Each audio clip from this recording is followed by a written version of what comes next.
Welcome back to channel Trader Retail, channel yang khusus membahas saham-saham di Bursa Efek serta menganalisanya secara objektif. Kali ini kita akan membahas kembali lagi ya saham di bidang perbankan, anak usahanya Bank BRI, yaitu Bank Rakyat Indonesia Agro Niaga ya atau BRI Agro dengan kode saham AGRO. Oke. Di penutupan terakhir kemarin Agro ditutup di harga 1155 ya, ditutup ARB di minus 6,85%. Ya. Jadi kenapa saya memilih untuk membahas saham ini karena bisa dikatakan saham ini juga menjadi saham sejuta umat ya, menjadi saham-saham kebanggaan para investor retail gitu ya seperti kita. Selain tentu yang paling populer adalah saham BRIS dan Antam ya. Lalu ada juga saham BBKP, Agro ya. Jadi keempat saham ini mungkin saham-saham utama yang menjadi atau yang memiliki popularitas paling tinggi di kalangan investor retail ya, tentu saja karena juga peningkatannya yang sudah multi bagger ya. Oke. Jadi pertama kita akan bahas saham ini secara teknikal, lalu nanti kita akan lihat dari sisi bandarmologinya. Yang terakhir kita bisa lihat juga bagaimana prospek bisnis dari BRI Agro ini ke depannya. Baik, secara teknikal kalau kita lihat di sini ya sebenarnya ini adalah bisa kita katakan koreksi sehat dari saham ini ya karena saham ini sudah rally cukup panjang dari November 2020 hingga Januari pertengahan ya. Jadi memang sudah saatnya saham ini untuk koreksi sehat supaya kalau misalnya dia nanti melanjutkan kenaikannya ya, melanjutkan uptrendnya, saham ini kuat untuk nanjak karena sudah punya area konsolidasi atau sudah punya pijakan yang cukup kuat. Oke, jadi bagaimana untuk 1 minggu ke depan? Jadi kalau kita lihat di sini ya teman-teman, sebenarnya saham agro ini sudah mencapai titik support yang cukup baik gitu ya. Kalau kita lihat di sini saham ini sudah mencapai titik supportnya ya di penutupan ARB kemarin di level 1155. Jadi ini kalau saya gambarkan kurang lebih ini adalah area support dari saham ini ya. Jadi mudah-mudahan dia tidak turun lagi ya. Dan kalau secara teknikal ya teman-teman harusnya saham ini rebound ya. Harusnya rebound hari Senin besok gitu ya. Ntar saya mungkin bisa gambarkan dulu trend lainnya. Jadi ini ini dia wave satunya ya, lalu ini wave keduanya. Mudah-mudahan Senin nanti ya saham ini bisa melanjutkan kenaikannya dan terkonfirmasi membentuk wave 3 gitu ya teman-teman ya. Oke, kalau misalnya nanti nih saham ini rebound, berapa target harga terdekat dari saham ini yang bisa menjadi area pemantauan kita atau area watchlist kita ya. Jadi untuk TP1 ya, teman-teman bisa perhatikan area mulai dari 1370 ya hingga 1400 itu bisa menjadi area TP1. Jadi saya ubah dulu kali ya biar lebih enak. Jadi warna hijau ya. Oke. Jadi bisa perhatikan area 1130 hingga area 1400 ya. Jadi itu bisa menjadi target TP terdekat buat teman-teman yang mau swing pendek ya. Jadi yang mau main cepat aja, seminggu selesai, seminggu entry terus keluar gitu ya. Nah, buat teman-teman yang misal nih nggak puas dengan harga sekarang ya, dan pengen menargetkan harga selanjutnya di resisten berikutnya, maka teman-teman bisa menargetkan ya untuk target selanjutnya itu di level 1475 gitu ya. Nah 1475, dan kalau memang mau jangka panjang bisa menargetkan di area 2000 ya teman-teman ya. Oke. Jadi itu untuk area TP1, TP2 dan TP3-nya ya teman-teman untuk saham agro sendiri ya. Nah, lalu bagaimana dengan support? Nah, untuk support dari saham ini sendiri ya teman-teman, kalau misalnya kita perhatikan ya, Saham ini bila seandainya area 1170 ini jebol, maka dia berpotensi untuk turun ke area 980. Jadi ini area support berikutnya ya. Ini saya ubah dulu jadi warna merah atau warna yang lain deh, biru ya, biar agak enak. Oke, ya biru. Jadi untuk area support berikutnya maka dia bisa saja turun ke area 980 hingga 1015. Jadi area sekitar 1000 plus minus ya, teman-teman. Tapi kemungkinan saja mudah-mudahan tidak ya, karena ini sih kalau saya lihat saham agro ini masih dalam kondisi strong uptrend ya. Jadi koreksi yang terjadi pun seperti yang saya sampaikan adalah koreksi sehat, dan mudah-mudahan minggu depan saham ini rebound ya. Gitu. Jadi untuk teman-teman yang nyangkut gimana? Ya, oke. Jadi kan ini tadi kita cerita seandainya buat teman-teman yang baru mau entry gitu kan, yang baru mau entry terus belum punya trading plan gitu. Jadi trading plan-nya seperti yang saya sampaikan tadi. Nah, buat teman-teman yang nyangkut, misal beli di pucuk ya, beli pas dia arah di sini atau pas dia di sini ya. Strateginya mungkin balik lagi, yang pertama tergantung kondisi cash teman-teman. Kalau masih ada cash dan tidak mengganggu portofolio, teman-teman bisa aturkan untuk average down di area besok gitu ya, di area 1155, atau tunggu dulu ya. Tunggu dulu market sekitar setengah jam sampai 1 jam pertama ya. Tunggu dulu setengah jam sampai 1 jam, karena biasanya 1 jam pertama ini market masih irasional ya, masih nggak jelas. Kadang di bawah ARB, kadang langsung di bawah arah, terus dibanting ke bawah lagi. Jadi di 1 jam pertama itu volatilitas pasar itu masih sangat tinggi. Makanya saya sarankan untuk 1 jam pertama perhatikan dulu ya, saham ini akan dibawa kemana. Apakah akan dibawa ARB dulu atau langsung rebound ke atas gitu ya. Nah jadi teman-teman bisa perhatikan dulu. Kalau misalnya dia di bawah ARB, maka sih penurunan paling jauh saham ini kalaupun ARB ya paling sebatas, nah itu ya, paling sebatas 1070 ya, dibawa ke area 1070. Jadi saran saya sih kalau misalnya memang marketnya bagus ya, karena kalau menurut saya hari Senin itu IHSG ada potensi technical rebound ya, technical rebound sebelum nanti kalau memang dia lanjut koreksi. Mungkin itu bisa terjadi mulai dari hari Rabu gitu ya, karena kalau chart IHSG pun udah mulai kurang menarik gitu ya. Buat yang belum nonton mungkin bisa tonton video sebelum ini ya, yang diupload sebelum ini terkait analisa dari IHSG sendiri gitu ya teman-teman. Oke, balik lagi ke sini ya. Jadi buat teman-teman yang nyangkut atau yang baru mau masuk, perhatikan dulu apakah saham ini akan dibawa ARB atau enggak ya. Nah kalau misalnya enggak atau dia sudah mulai mantul ke atas lagi, teman-teman bisa mulai cicil entry ya. Sudah bisa mulai cicil entry dengan harapan saham ini selama seminggu ke depan paling tidak dibawa ke target TP-nya di 1370 gitu ya. Nah, jadi kalaupun dia nanti dibawa ke 1370, teman-teman sudah punya potensi reward itu sebesar, wah besar banget ini ya. Benar ya ini ya. Oke, sudah punya potensi reward sebesar 19%. Luar biasa kan? Nah, itu berarti saham ini di bawah arah, intinya gitu. Kalau misalnya langsung kena TP1 ya. Langsung di bawah arah gitu ya. Oke. Itu untuk TP1. Kalau misal teman-teman nggak puas, mau coba spekulatif hold ya, mau coba spekulasi hold sampai 1475, maka teman-teman punya potensi profit itu sekitar 28% ya.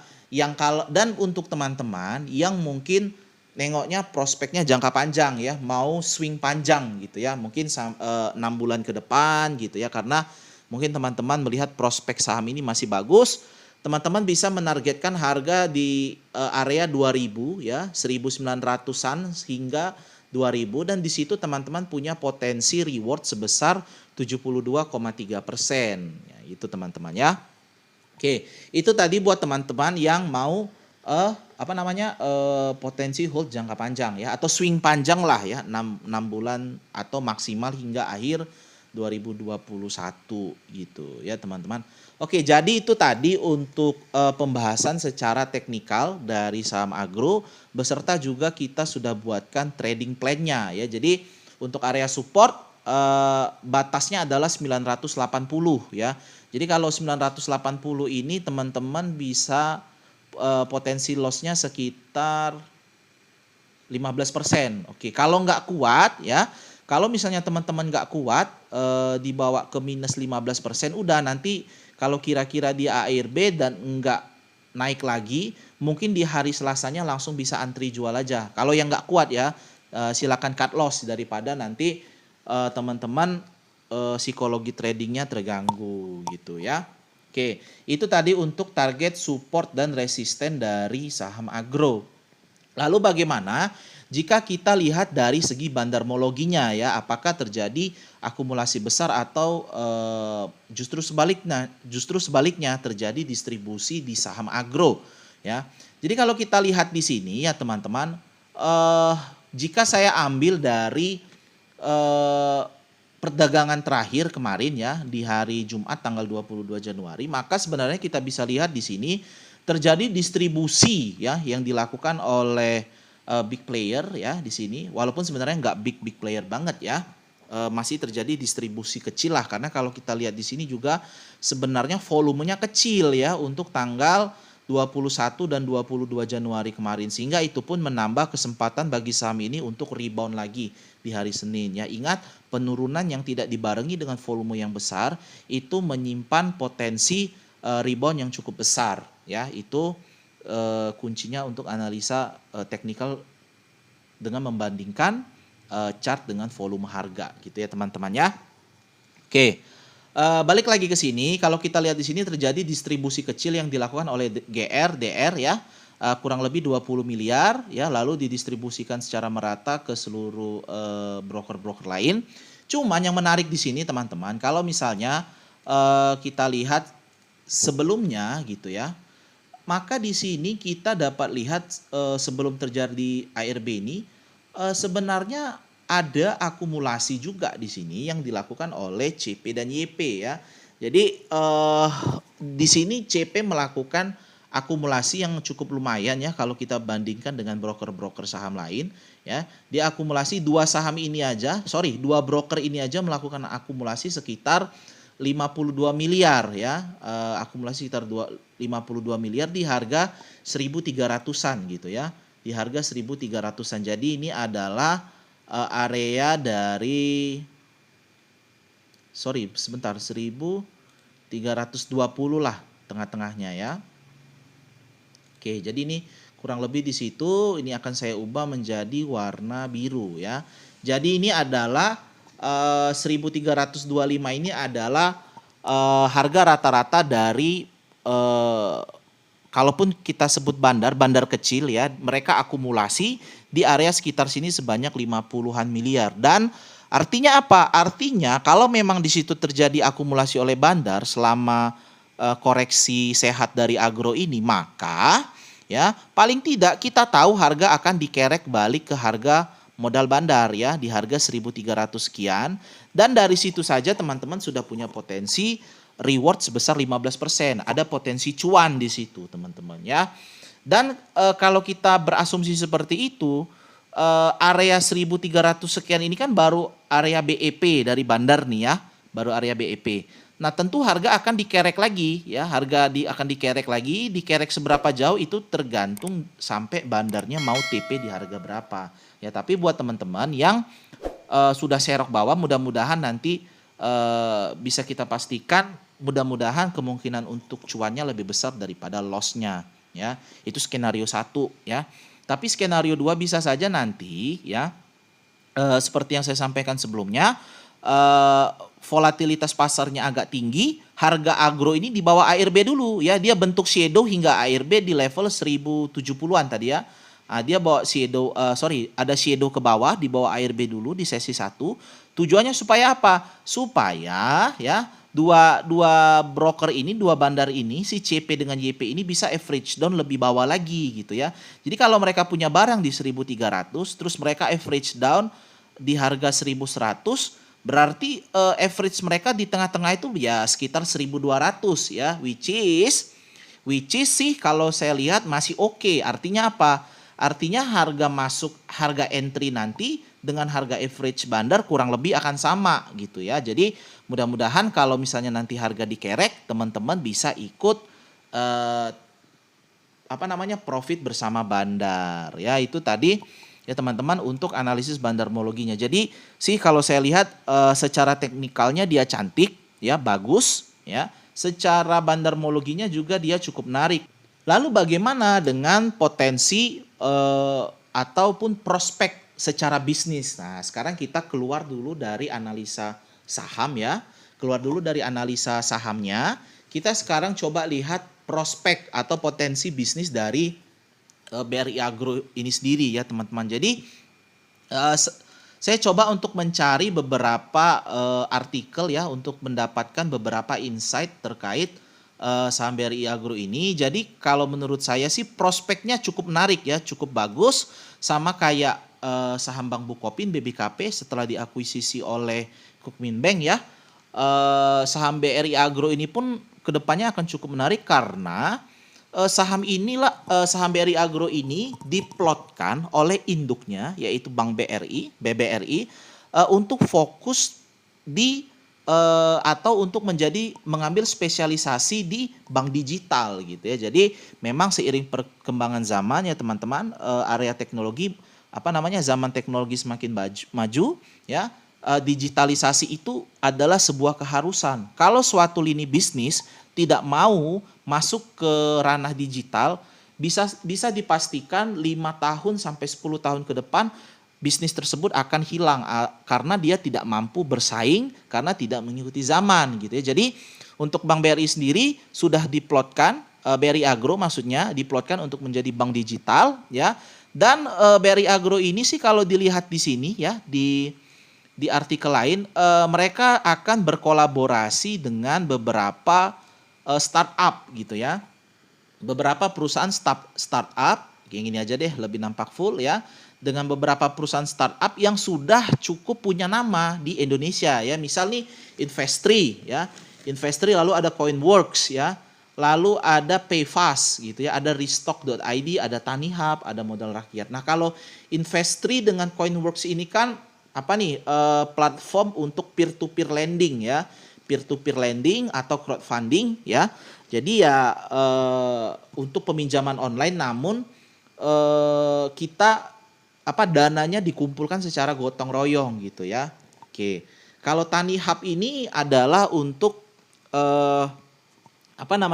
sebuah startup yang menghubungkan petani di desa dengan market di entah di mall, entah di mana ya. Jadi bisa melakukan pemesanan via Tanihub gitu, dan akan ada supply chain-nya di tengah ya, rantai distribusinya. Jadi Tanihub ini bermain di sektor rantai distribusi dari pasokan pangan dari produsen ke konsumen, kurang lebih gitu ya. Kalau Payfast ini sepertinya platform pembayaran digital, kalau Modal Rakyat ini sepertinya pun peer to peer lending ya. Saya pun kurang tahu ya, kurang familiar. Kalau ada teman-teman yang tahu bisa komen di bawah, bantu jelasin ke saya ya. Oke, jadi ya ini pun sama ya, BRI Agro dan Tanihub kolaborasi dalam layanan bank bagi petani gitu ya. Jadi ya memang sih kalau saya lihat prospeknya dari BRI Agro ini cukup menarik karena bank ini kedepannya akan menspesialkan lini bisnisnya itu di ranah digital ya. Jadi kalau bank digital sendiri memang sekarang baru mulai menggeliat ya. Yang sudah pasti itu kemarin revolusi dari Bank Jago ya menjadi Bank Arto dengan kode Arto, itu bisa kita katakan mungkin bank digital pertama. Lalu yang saya tahu pun Bank BCA juga sedang menyiapkan platform bank digitalnya. Nah, mungkin ini Bank BRI melalui anak usahanya ya, anak perusahaannya BRI Agro mulai pun bertransformasi di ranah digital melalui dengan bekerja sama dengan banyak startup digital. Jadi sih ke depannya buat teman-teman yang mau invest mungkin ya jangka panjang sampai akhir tahun, bisa saja hold BRI Agro dengan target harganya 1.990 atau 2.000 ya. Jadi targetkan 2.000, punya potensi reward 72%. Tapi buat teman-teman yang nggak tahan, pengen cashnya diputar cepat, main cepat, ya udah targetin aja di area 1.370 atau 1.400 diambil tengahnya. Ya itu aja teman-teman udah cuan 20% kan. Gitu ya. Jadi balik lagi bagaimana trading plan dari teman-teman ya. Tetap ingat area cut loss di Rp1.000, jebol Rp1.000 bagus cut loss dulu aja ya daripada nanti makin dalam. Oke, demikian tadi teman-teman pembahasan terkait BRI Agro. Semoga bermanfaat untuk teman-teman ke depannya. Jangan lupa subscribe channel ini supaya channel ini boleh semakin berkembang ke depannya. Tekan juga tombol like, komen, serta share video kami sehingga semakin banyak orang yang dapat menikmati video analisa dari kami. Terima kasih.